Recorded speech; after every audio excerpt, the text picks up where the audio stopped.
Thank you, Professor. Good morning, everybody. I'm glad to be here. Thanks for the invitation. But talking the previous preparation meeting with the professor, I don't want to take the chance of sharing some doubts, ideas, and very few answers. Because the first thing is that why are we here? We are here because we care about people. I'm in politics because I care about them. We work every day to improve quality of life with one hope, that in that way we are going to help them to be happier.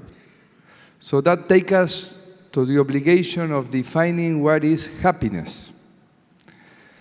It depends on values and expectations. Yesterday I was walking around this incredible facility and this big mall, huge mall. All people around walking with bags, goods that they have just purchased. The same one that you find somebody that just bought the last Cadillac model. Or when you go to a fast food restaurant and you see everybody trying to eat as much as French fries they can. Well, that is happiness. Maybe they are happy, no? But the question is that if we succeed to take 6 to 7 billion people that are facing poverty problems to consume in the same average that the US citizens, for example, are consuming, what's going to happen? Imagine that those 6 billion have the same rate of cars per family that the US American families. What air are we going to breathe? So here, we have to understand that we don't have an environmental problem. We are facing maybe a philosophical problem, a political problem, a social problem. Can we be happy repairing our old pair of shoes instead of purchasing a new one? Can we leave the car and use the bicycle when you don't save time using the car or use public transportation? Can we eat what our body needs and practice more exercise? Well, that's the questions that I don't have answer, because what I see is that what the professor said is clear. We are going to receive more and more population in our cities. But under these standards of happiness, things are going to be really very difficult. So I think that I don't regret from what the market had done. Thanks to the market pressure, the marketing, we have been consuming, creating jobs all around the world. But we have to find a balance between growing and consuming. We have to discuss again which are the values that take us to be happy. I've read some time ago that Seneca said that poor is not the guy that has few things. Is the guy that is always looking for more, and anything is enough. In spite of all that, in my city we are working hard to increase the quality of life. We are working to develop Buenos Aires as a green city. But anything will be enough if we don't start discussing about what is going on with our values and our standards of happiness. Perfect. Thank you very much, and thank you very much for sticking to 3 minutes. Perfect. And that's, I must say, a great start. Because you want to actually ask yourself the more fundamental question: what leads to happiness? How much do you need? Why are we over-consuming? Thank you very much, Mauricio. So, Jeremy, what keeps you up at night? Thank you very much indeed. It's lovely to be here. And what keeps me up at night is really the paradox of modern life. The paradox of modern life is that prosperity is a wonderful thing that is improving the capability to live good lives of hundreds of millions of people, and at the same time is creating pressures that can undermine the benefits of prosperity. If we look out to 2030, we can see these pressures building up in our resource systems. Energy demand increasing by at least 30% by 2030. Water, fresh water, 40%. Food, 50%. And what we have learnt is that these pressures don't act independently. They are a nexus that feed off each other. And so the pressures build up not in a linear fashion, but in a non-linear fashion. And this can lead to both great opportunity as well as great misery. Obviously, the focus comes to cities because that is where these pressures aggregate and where the opportunities aggregate. So I worry about whether we will see the development of compact cities with smart mobility, or whether we will see sprawling slums. And we have choices that we can make together that make those different pathways. I also believe that we are looking towards decades of business cycle volatility, which go deeper and more intense than the so-called age of moderation between the mid-80s and the mid-2000s. Now, business cycle volatility depresses investment. Uncertainty in policy depresses investment as well. So we come to the relationship between governments, business, and civil society. And my experience is that this is a fraying relationship because of the different timescales involved. As an investment company, our energy investments, infrastructures, are decades. We have to think decades ahead, which is very different from the political business cycle, the political cycle. And also, we have differences in fragmentation. These issues need to be considered in an integrated way, but very often our organizations, including our governmental organizations, are organized along individual lines and cannot integrate across these areas. So these are struggles that we have to deal with in order to get business, government, and civic society working together. Thank you very much again. Thank you, and I'm glad you built on one of the points that Mauricio made, prosperity versus the challenges that we face. Please, Bruno. Thank you, Kishore. So, well, technically what keeps me up at night is this, because it feels I'm still jet lagged and I'm barely finishing the night. The thing that tends to keep people at night are their kids, and that's probably the starting point for me as well, which is projecting to the future. You know, based on the comments that Mauricio was making, is there a future for our kids in cities? And just one number which reflects this prosperity challenge. The lifestyle that we all have in mind, talking about cities, requires revenues of about $80 a head, and the average today is something like 10. So the gap is significant. One could say the gap cannot be filled. And so that's part of the challenge, is that people are coming to cities to enjoy that quality of life that de facto they cannot really afford. On the point of what are those key trends, I think that the trends around energy, access to resources, and you know, long-term viability of resources has been addressed. There's a general sort of theme about, you know, the frugality of the model. There is the competitiveness trend, which is, you know, key for cities. Cities are competing for business, for talent, and this is one of the objective of the models we're working on, is to find ways for each city to have its own independent model. There's the change in the 21st century from a manufacturing world to more services-oriented world, and many cities, particularly in China, are in the middle of that transition. There's a big challenge for South America and Africa of informal communities, which is a #1 problem in some of those mega cities. How do you absorb and electrify and sedentarize those sort of informal communities? Out of all those trends, the one that I've picked, because I believe that's one where Accenture has the most impact, is around technology, and how leveraging technology can actually sort of facilitate the transformation of this urban environment. Through a number of mechanisms. One is clearly technology allows sort of data, understanding of what people are doing, supply demand, for example, in terms of energy, in terms of transport, which is a big challenge so that people don't sort of transport themselves at the same time.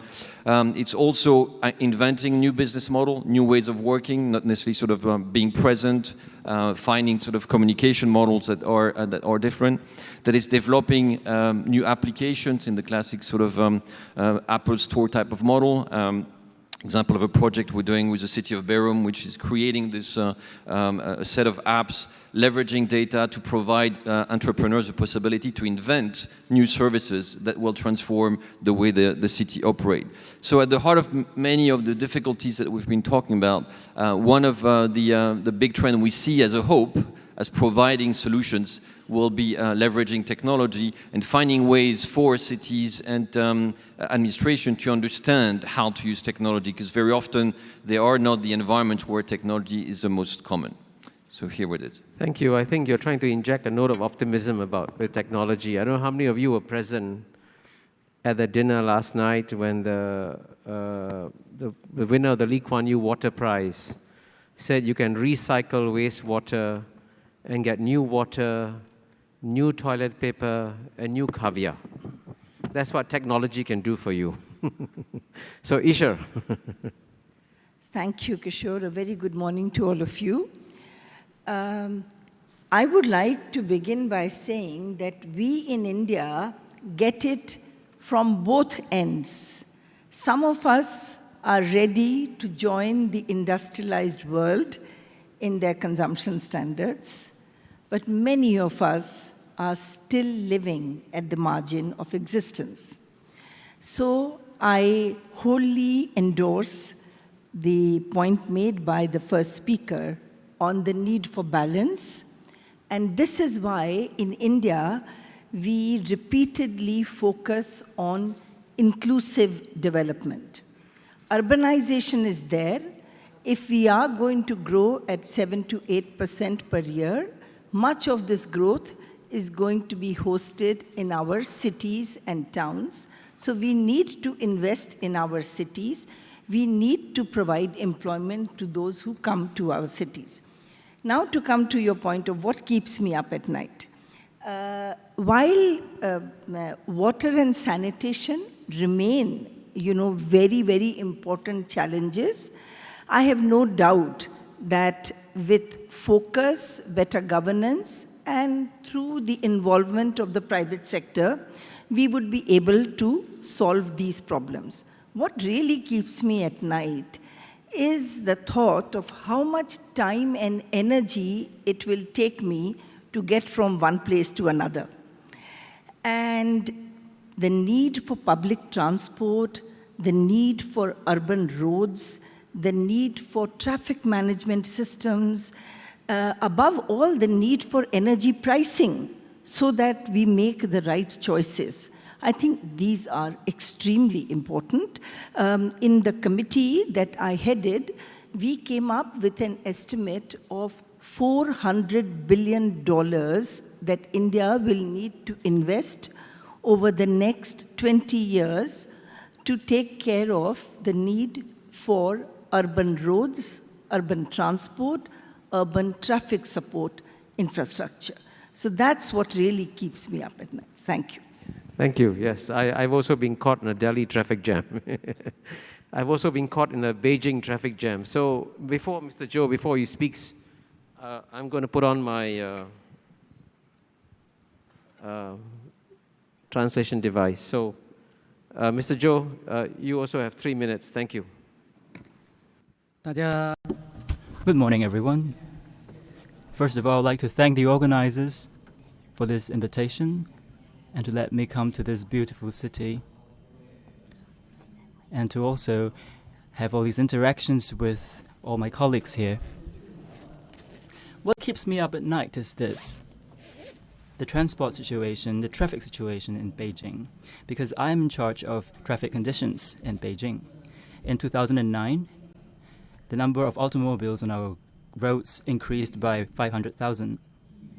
And in 2010, in just 1 year, increased by 800,000. 1.3 million in 2 years. That's an addition that's probably a record in the world. We have now about 5.1 million vehicles. And I think this is one of the major markets in the world. Such growth and maintenance of vehicular numbers have brought about great challenges and problems for Beijing. So in 2011, the government decided to implement a measure to limit the number of vehicle purchases. So we're hoping to keep the numbers at 240,000 every year. But this only helps to mitigate or slow down the growth. Our car ownership numbers are still continuing to grow. And we think that in the next few years, the total number could reach 6 million or even more. So with regard to this problem, I think that the future of Beijing as a city, how we're going to develop, that's an important question. So we would like to talk about how we build a world city. We talked about building a cosmopolitan city initially, but now we want to build a global, a world city, which means that it has more far-reaching impact. The first consideration is that we should build a cultural Beijing, a technological Beijing, and a green Beijing. The second consideration is we would also like to talk about building a double-pronged approach, one with technological advancement and the other with cultural advancement. And that's what I mean by a double-pronged approach. So it's basically innovation and scientific technological advancement. And the third part is in terms of internationalization. We want to have a city with three characteristics. One is a city that is dynamic and vibrant. The second is that it has to be a high-end headquarters for people to converge. The third is that it should be a place where a pool of talent will flock to for development. So with regard to transport, we now advocate using public transport. We have about 40% usage of the transport system at the moment, and we hope to increase this to 50%. These new facilities and proposals that we're suggesting will be good for Beijing. And this encompasses the Beijing spirit, which can be summarized as follows: patriotic, innovative, inclusive, and honest. So when it comes to building a world city based on the Beijing spirit, is a very noble goal and also a very idealistic goal, perhaps. And with that, I think that our city will become better and better in the future. Thank you very much, Mr. Zhou, and I'm glad you began by endorsing Ishar's point that city transportation is one nightmare that we all have to worry about.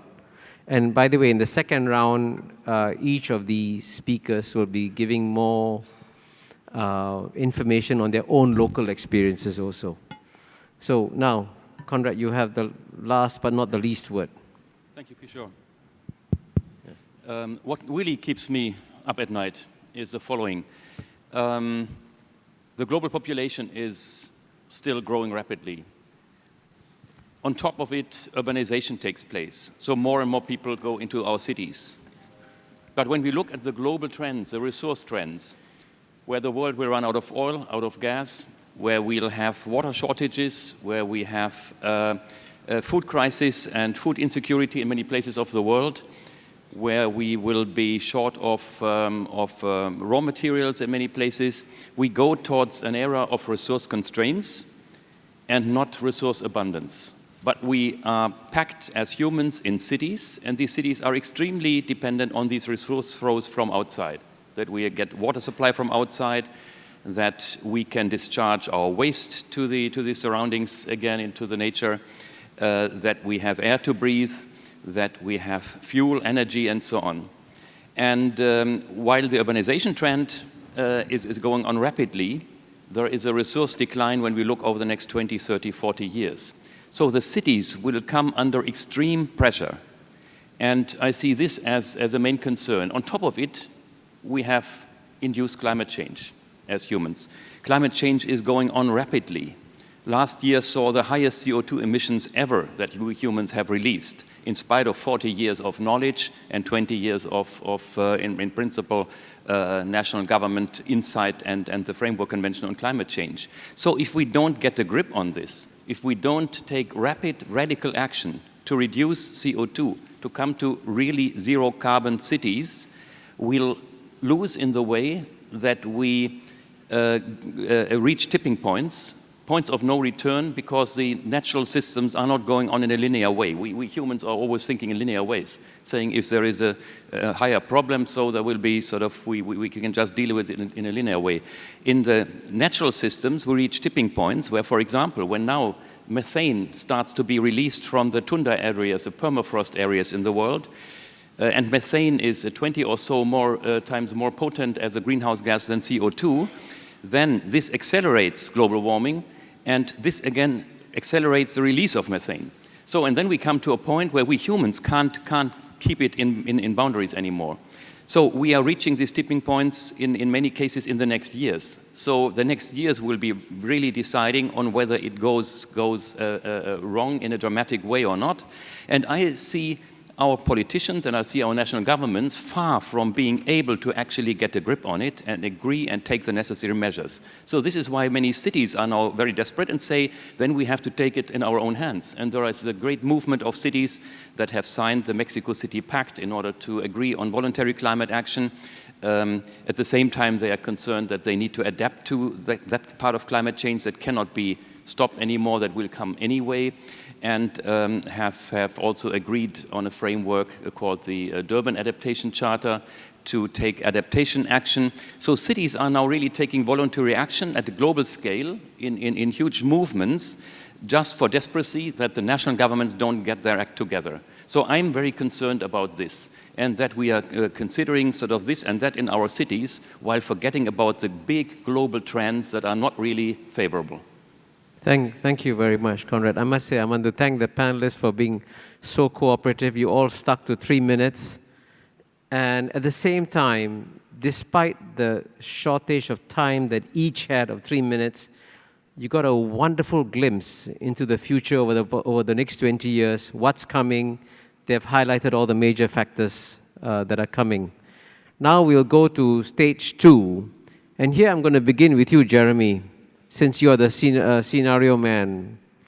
You know, you're in charge of Shell's global scenario team. What do you see as the major scenarios we'll be encountering in the next 20 years from your perspective? Thank you very much for the question. For those who are interested in going Sorry, deeper, I should have interrupted. You have 5 minutes. Oh, thank you. For those who are interested in going deeper into this topic, please look at our website. It's on the www.shell.com site, where we have published materials over the last few years on this topic. I'm going to go back to that prosperity paradox. And that prosperity paradox is driving what we call an era of volatile transitions. And each of those words is carefully chosen. It's an era because of the timescales of investment in infrastructure. And infrastructure locks in conditions for a long period. It's volatile for the reasons I mentioned earlier. We believe that there is going to be more intensified business cycle volatility, which will also drive social and political volatility in the years ahead. And transitions, because business as usual is just simply not feasible. The stresses that are building up will be effective in changing direction in either comfortable or uncomfortable ways, but there will be change. In our work, we do, of course, a lot of modeling. We're engineers, we're accountants, we have deep models and econometrics, and we analyze technology, demand, supply, all these areas. But we also recognize that patterns of choice that are made either as consumers or collectively through political processes really shape alternative outlooks. And the two key outlooks that we have found give us a good picture of the energy landscape in the years ahead. We call scramble and blueprints. Scramble is an outlook that recognizes that national policymakers are making very, very important decisions. And they have policy levers that they can operate, and naturally the political process leads them to pull the policy levers that are the most easy to pull. And so if we look at supply, demand, and environmental levers, supply-side levers are the easiest to pull. Demand is much more politically sensitive, and environmental levers, in many cases, are hardly developed yet. And so there's a focus on supply-side levers, encouraging local domestic supplies if they're available, government-to-government type of interactions, and other levers only become pulled when the stresses rise to such a level that they cannot be managed just on the supply side. So what you get in this outlook is a series of severe knee-jerk reactions late in the day, which are often uncomfortable and clearly also lead to economic and political volatility as well. On the energy side, this is a world where you will see, for example, the continuing surge in the use of coal. Coal accounted for more than 40% of all growth in energy in the last decade. And so obviously that has climate implications as well. The scramble outlook is one possibility, but there's also a blueprints outlook which recognizes that it's not only at the national level that policy is being shaped or influenced. It's being shaped or influenced at the city level or at the cross-border level. And this is not always done because of common objectives, but over time, different parties see common interests. So, for example, wealthy entrepreneurs might see interests with farmers concerned with water, might see an interest with a political agenda, and these coalitions form, and you begin to get patchworks of development, and patchworks bring forward another dynamic because national policymakers and companies like ourselves that operate across the world recognize that patchworks inhibit trade and inhibit investment.